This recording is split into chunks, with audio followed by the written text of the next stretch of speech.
Hello, traders. FX Pip Collector here. Today is Wednesday, January 31st, and this is my recap of the top 8 videos of the day.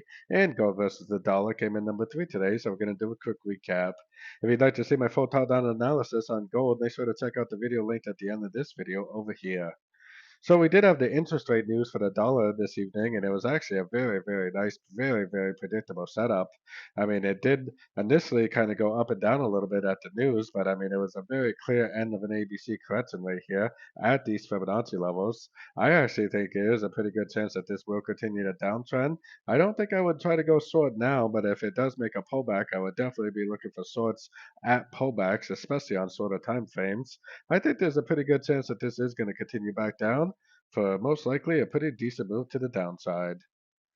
So don't forget to join my free Discord channel. The link for that is on the screen and in the description. Thanks and happy trading.